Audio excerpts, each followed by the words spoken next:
Hello, this is Grandma Jan from Red Toad Art Studio, and today we are going to colorize the kitty cat that we drew last week. And if you haven't caught up with how to draw this little guy, I'll put a link to him at the end of the video. But we learned how to draw him with pencil and then we inked him.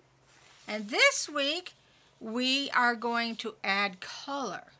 Now we're going to start coloring him with watercolors, and the cheapest brand will do. These came from Walmart. They're only about $3 or $4 for a flat of these, and they work perfectly well for this. Now, if you have better watercolors that you've already purchased, I have some watercolors I love that are really great and much more expensive that were given to me, and I love them. But I don't want you to have to go out and buy an expensive set of watercolors to do this technique. So the cheapy ones will work for this. So we used these paints in our art classes, and they've been well used, but I dug them out to show you that this can be done with this cheap brand of paints.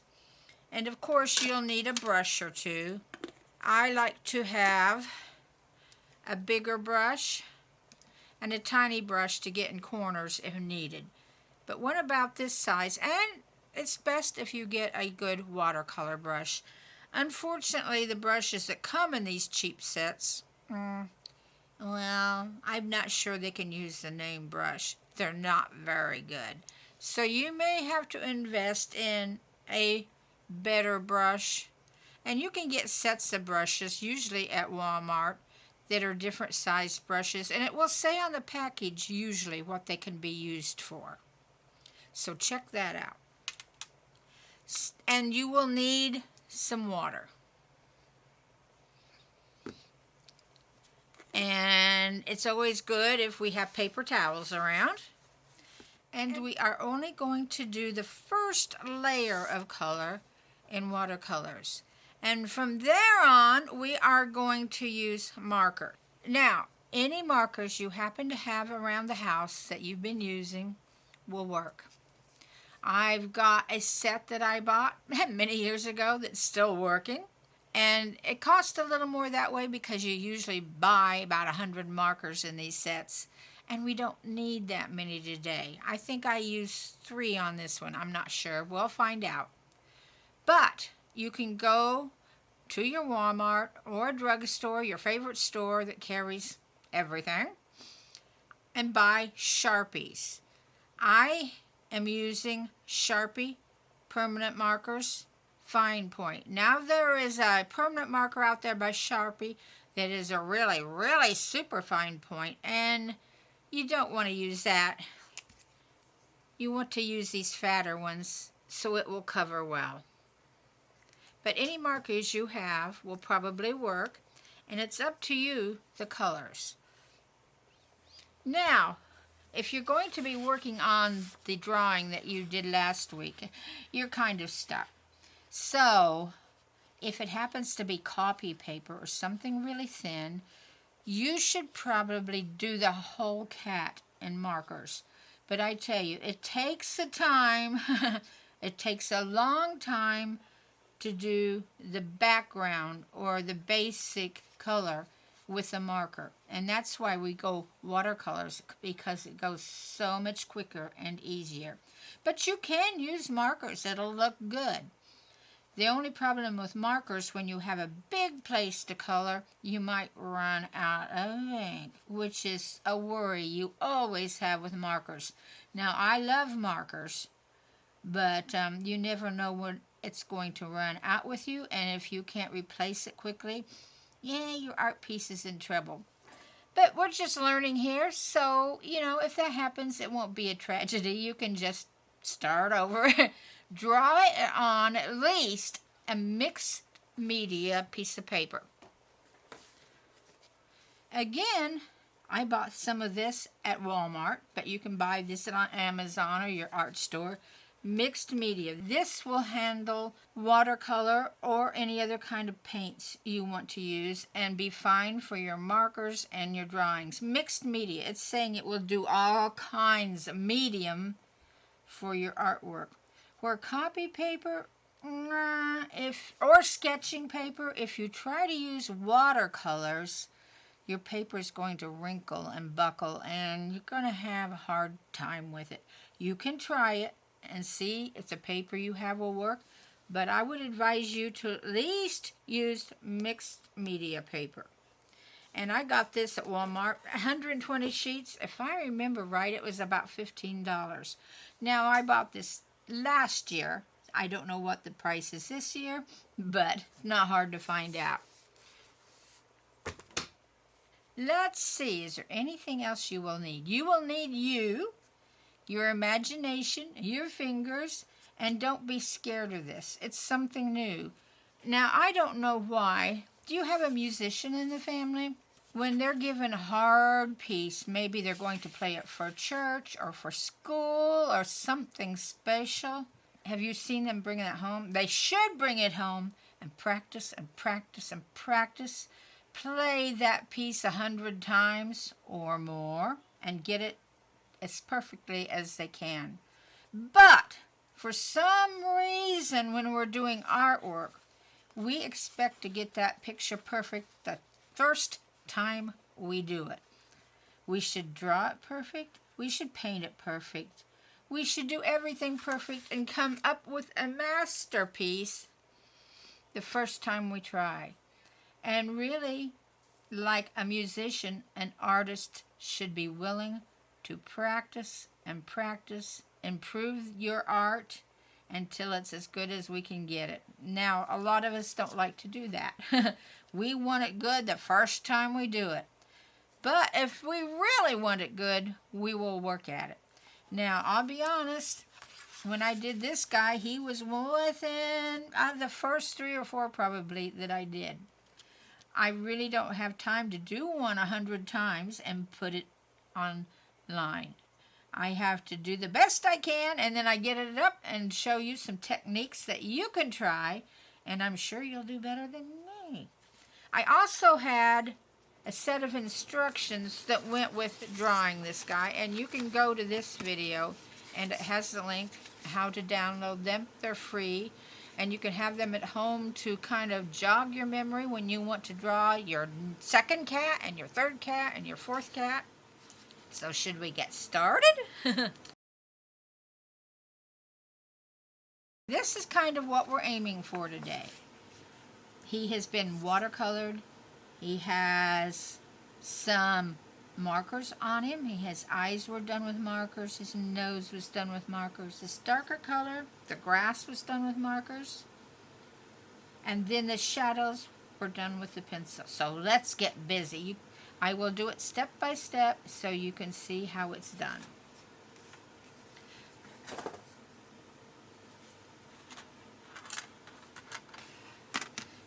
The first thing we need to do is get our paints out, get our water, get our brush, get us a paper towel, and we want to paint the base of our cat. Now, I'm going to do an orange cat again. You can do a purple cat, a blue cat, a pink cat, an orange cat, which is what I'm going to do. Any color you want. Whatever you have in your paint set kind of gives you what option you have. I would suggest you don't try a black cat at this point. If you look closely at a black cat, it's not all black. If you're going to do it, I would suggest you do a dark navy blue and not black. But it will be hard to see your lines for the first time you do this if you choose black. So I would suggest go with a red or a brown. All right? So we need to activate our colors. And I just want this orange activated at this point. And I'm going to rather do a no-no in watercolors. I am going to paint straight from my set. Now, usually you take a little bit of these colors out and mix them over here. But we're just going to use orange on the kitty. And I'm not going to bring my orange out. I'm just going to use it from right here. So, choose a place that's fairly easy to color, but isn't, that's large enough you can get a feel for what your paints are going to do. And don't worry about perfections. Try to stay inside the lines, and maybe you're an expert watercolor. If you are, you probably know more than I do. But let's get his base color in whichever color you choose. Now, don't go over everything. If you've done any watercolor at all, you know that sometimes there's things we don't color. He's going to have white paws, and we don't want to go over his white paws. Now, if you want the paws and the legs the same color as the cat itself, you can go over them. But whatever his base color is, that's all we're coloring today. And we just carefully go along all these places. That's what we call a base color.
Now, I'm going to stop here for a minute. You see where I went over this line? Really, it won't hurt if you leave it. We're not trying to be perfect.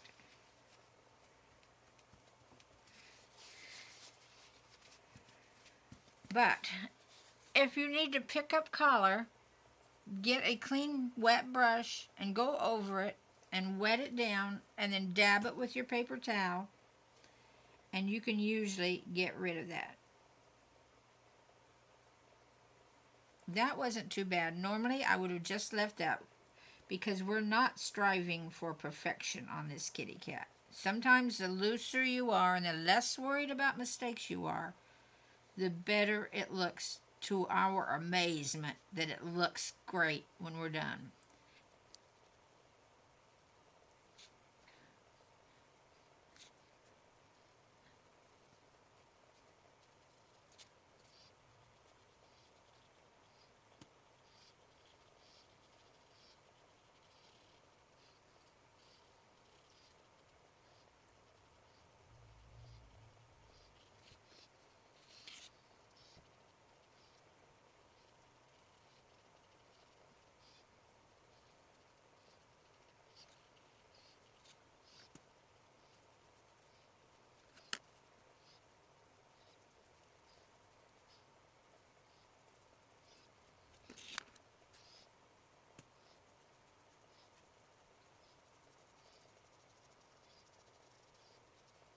There we go.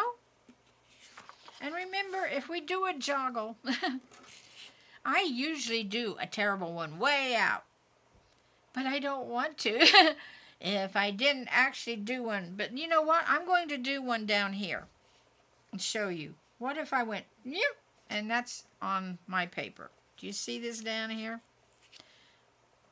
Now, first off, I could use this brush, but if I do, I have to clean it off. But have, if you have one, another brush on hand, paper towel, dab it up. Now, get this wet with your clean brush, and look at that. It's gone. So you can fix your watercolors. I'd fix them as soon as possible, but you can even fix many of them after the paint's dried and you reconstitute it and you can wipe it up. In fact, there's something we like to do up here on the face. You see here these light colored cheeks? Let's wipe up some paint now. I'm going to get me a little bunch of it. If it's dried, let's get our brush that we were using, our big brush. Clean it off a little, get it damp again. Not drippy wet, just damp. And get that wet. And go circle, circle, circle. Do you notice how that's breaking up the paint and making the cutest little cheek? But don't get it too wet. And if it doesn't take it up, use your paper towel and dab it a little bit. Do you see that wonderful little cheek there? Watercolor seems so hard when you first begin it, but it is so amazing the things you can do with it that I don't think you could do with other paint. And look at those cute cheeks. Now, the next thing we do requires patience. But first off, some of my little things that aren't straight, that haven't dried real even, I'm going to go up and kind of smooth them out lightly with a wet brush. Not too wet, not drippy wet. And you know, I don't mind these variations in color for my cat.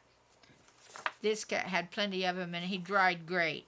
Now, if you're selling your art and trying to be a professional, I probably showed you how to do many things wrong.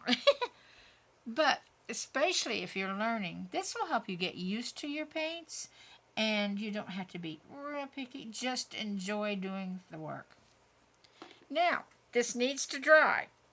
And probably, depending on how much water you used, it will take different lengths of time. Probably a 10 to 15 minutes will do it. Or you can use your hair dryer and blow on it. Or if you have a heat gun, which I do, but I'm not going to worry about getting it out, I can blow it dry. Or the cheapest, the easiest, is just to let it air dry for about 15 minutes. So I'm going to clean my brushes because we're done with watercoloring and put my paints up. And I will be back with you on the next step. And I will tell you the next step is markers if you want to get them out. Well, I had a camera glitch.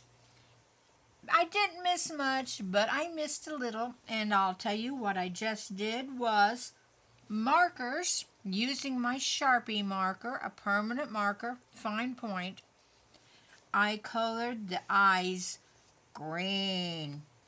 Now, I looked at cat books and tried to find what color of eyes most cats have. And they have green eyes, and they have gold eyes, and they have blue eyes. And I chose green because I think the gold eyes would kind of disappear on my paper. And blue just doesn't seem to go. We got green eyes, and I put 2 coats of my marker on this eye. Now, we need to move down and do that cute little nose. And in my Sharpies, I have this color. Now, Sharpie doesn't write the name of their colors on their pens, and I don't know what it's called. I would call it pumpkin, probably. And I want to give him a cute little pumpkin nose.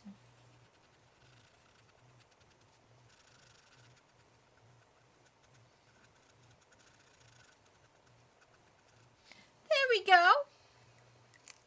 And I want to do his ears. Let's find a brown to do his ears with, because it's just a shaded or darker color of his orange, but his ears, inside of his ears, will be darker. Let's do them brown.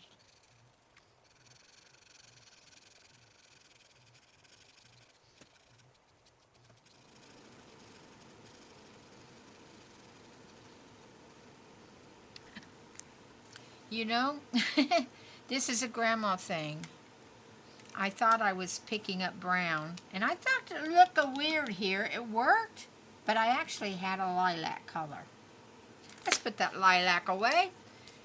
And one thing about markers, if you have a darker color, you can cover up your old color. And let's get it brown. That looks so much better. Now he has lilac brown ears. There we go. One ear done.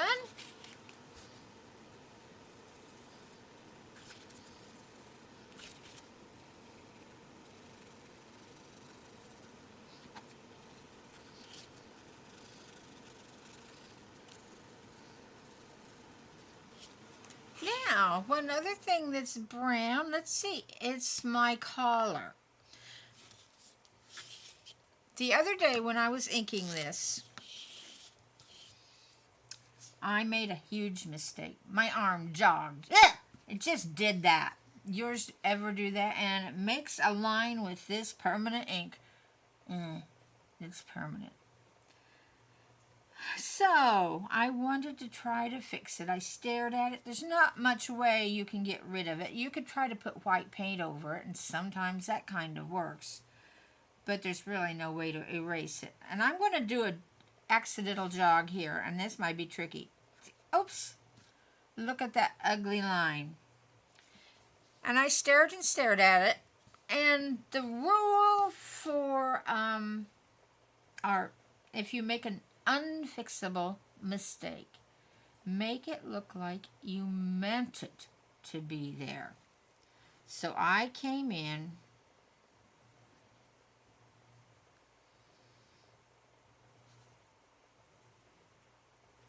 and added a heart to his collar. And that heart looks cute, doesn't it? In fact, someone said when they saw that, oh, that heart's cute. They didn't have to know it was a mistake. So we're going to put that heart in on purpose today. And my heart is going to be, of course, bright red.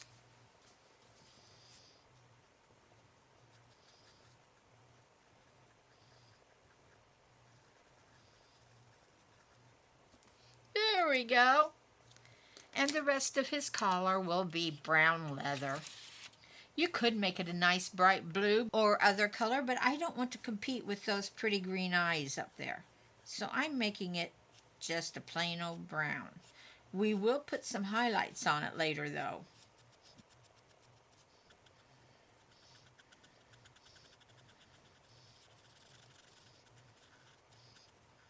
All right. Hello. It has been a few days since I did the last work on this little picture. Life. Sometimes we have to do things other than art. Although I think us artists could just do art all the time. But I need to put my grass in now. And I think that's about all that we have to do with markers. So let's get that done. I'm choosing a green. In fact, it's the same green that I did the eyes with. I do have a darker green Sharpie, but I don't really like it too well for this picture. And I will note, if this cat seems a trifle different, it's because I had to redraw him since the last cat I used tragedy struck him. So I redrew him and repainted him and did his eyes, his collar, and his ears. And now I'm going to try and start where I left off in my last recording. And that is at the grass.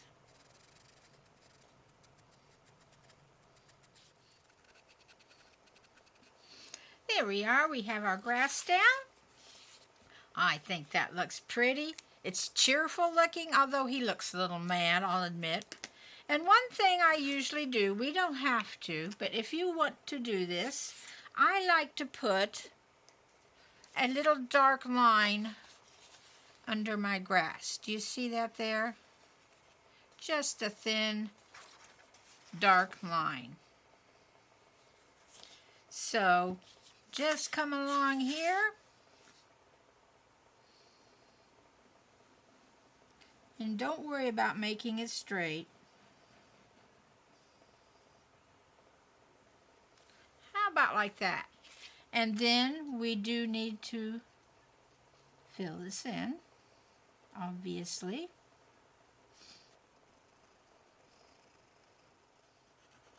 I imagine you have noticed by now, most of the techniques we use in our art, they're kind of time-consuming. And you want to give yourself plenty of time. Don't rush. And just enjoy the process. And know it's going to take a while. This cat, you may want to take 2 or 3 days to make him. And if that's what it takes, that's fine. Just enjoy the process and take your time. Even this little thin black line takes a while to do well. Now in our videos, we speed things up. We put them in twice the speed, 3 times the speed, 4 times the speed, just to do it quickly and get it within, 30 minutes to an hour time frame, something that might take us 4 or 5 hours actual time in real life to do. So don't think there's anything wrong with you because it takes you longer. It should take you longer.